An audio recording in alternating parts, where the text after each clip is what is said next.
Yo,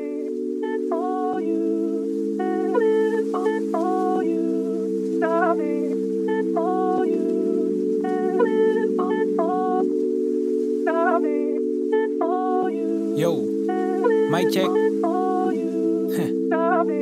Yeah. Peso, peso, peso. Ito na sa proseso ng buhay kung saan namulat sa mali na kailangang matakasan. Aking napagtanto, sarili ay ingatan, padayon sa gusto at sa iyong nasimulan. Ito na sa proseso ng buhay kung saan namulat sa mali na kailangang matakasan. Aking napagtanto, sarili ay ingatan, padayon sa gusto at sa iyong nasimulan. Akala ko noon, ito ang sagot sa kahirapan, pero puta mas lumalala ngayon. Hanap ng trabaho para sa aking negosyo, kapayapaan lamang yan ang aking gusto.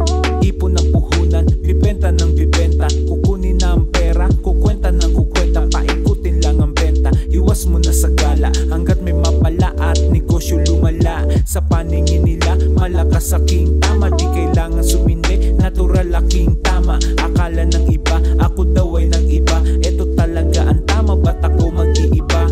Tropa kong si Chay Chay nagtitiwala, kahit di niya kita, pero kanyang nakikita ang aming patutunguhan. Sulat tas benta, kami ay magre-record, gagawa ng musika. Ito na sa proseso ng buhay kung saan namulat sa mali na kailangang matakasan. Aking napagtanto, sarili ay ingatan, padayon sa gusto at sa iyong nasimulan. Ito na sa proseso ng buhay kung saan namulat sa mali na kailangang matakasan. Aking napagtanto, sarili ay ingatan, padayon sa gusto at sa iyong nasimulan. Nakahanap ng trabaho, balik ulit sa plano, ako'y nasasabik na ilapag ang mga bago.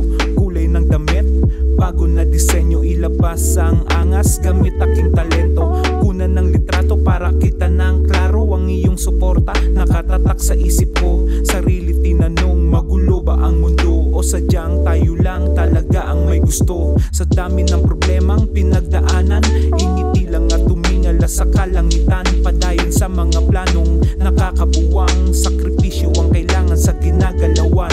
Tumatawag na si Utol, tanong anong balita, balik diskarte na ulit para makabenta. Malayo na sa dati pero malayo pa, kaya peso everyday, yan ang aking kataga. Ito na sa proseso ng buhay kung saan namulat sa mali na kailangang matakasan. Aking napagtanto, sarili ay ingatan, padayon sa gusto at sa iyong nasimulan. Ito na sa proseso ng buhay kung saan namulat sa mali na kailangang matakasan. Aking napagtanto, sarili ay ingatan, padayon sa gusto at sa iyong nasimulan. Peso, peso, peso, peso, peso, peso, peso, peso, peso every day.